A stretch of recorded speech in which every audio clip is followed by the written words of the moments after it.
Hello everyone and welcome back to our channel. Today I have some really creepy real life story that will leave you shocked. If you have ever experienced something terrifying, I would love to hear about it. You can send me your stories through this email and I will do my best to share them with everyone. And this email is in the description. Just one thing, make sure your stories are real. We want the really creepy stuff. No fake stories. Now, without wasting any more time, here is the story that will blow your mind.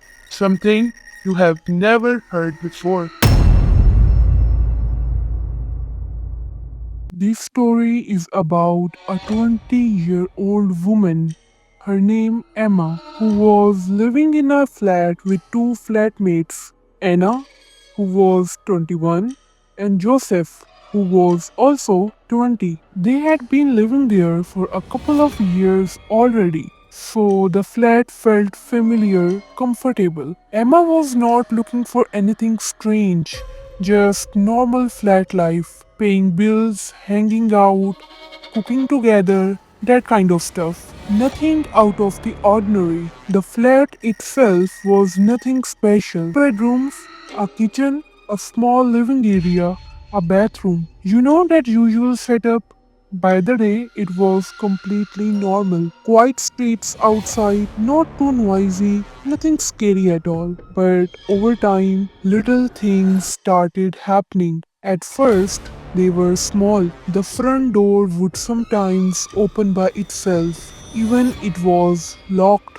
The bathroom light would flicker on and off. The heating would randomly switch on or off. Nothing major, just weird little things that did not make sense. Emma and the flatmates shrugged them off at first. They thought maybe it was the wiring or just the old flat setting, but then one night things got worse. It was a regular night. Emma was asleep, tired from the day, ready to crash. But then she woke up, and that's when it happened. A tall, slender figure appeared over her bed.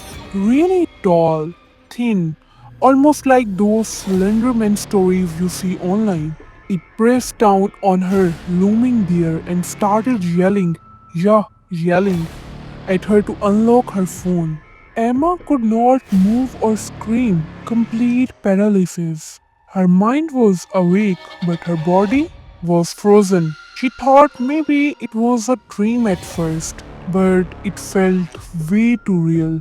The presence was heavy in the room, and the silence around it made it even creepier. She stayed awake the entire night, reading to calm herself because there was no way she was going back to sleep. Around 3 a.m., she texted Anna, OMG, weirdest dream ever.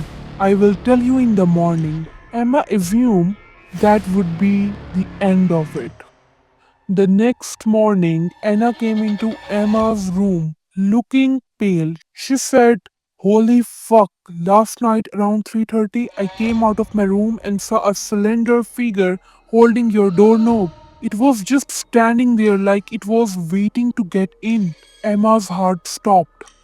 She had not told Anna about that figure yet, and now Anna was describing the exact same one. They both just stared at each other, terrified.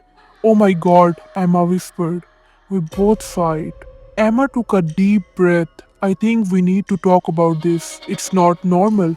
We should ask Joseph if he's seen anything like this. Anna nodded right away. So they went to Joseph's room and told him everything. Emma asked, Did you ever see something like that here? Oh, yeah, sometimes I see a large figure crouching on top of my wardrobe. Can you believe that? He was not joking. That was the confirmation. The flat was not just weird, it was haunted by this tall, shadowy figure that moved around, watched them, and made itself known in terrifying ways. That was not a body or a crime scene, nothing to point at, but the horror was in presence itself. Just knowing this figure existed in their flat, that it could move silently, peek into rooms and scare them whenever it wanted. That was the most terrifying part. They tried brushing it off as stress, imagining or just bad dreams, but deep down they all knew something was in that flat with them, but it was not human. Months passed, the tension in the flat only grew heavier. Anna could not handle it anymore. She stopped sleeping properly. Every crack in the night, every shadow on the wall made her jump out of her skin. One morning, she packed her bags and left, saying she had rather live anywhere else than spend another night in that flat. Emma and Joseph stayed behind. They told themselves they could handle it, but the truth was, they were stuck with it. The whispers at night, the flickering lights, the feeling that someone was standing right behind them. It never went away. Eventually, a new flatmate moved in to replace Anna. At first, she laughed off the stories. She said ghosts were not real, but on her very first night, something happened. As she was lying in bed, just about to fall asleep, she felt a cold breath on her ear, and then, clear as day, a voice whispered her name. She froze, her whole body stiff.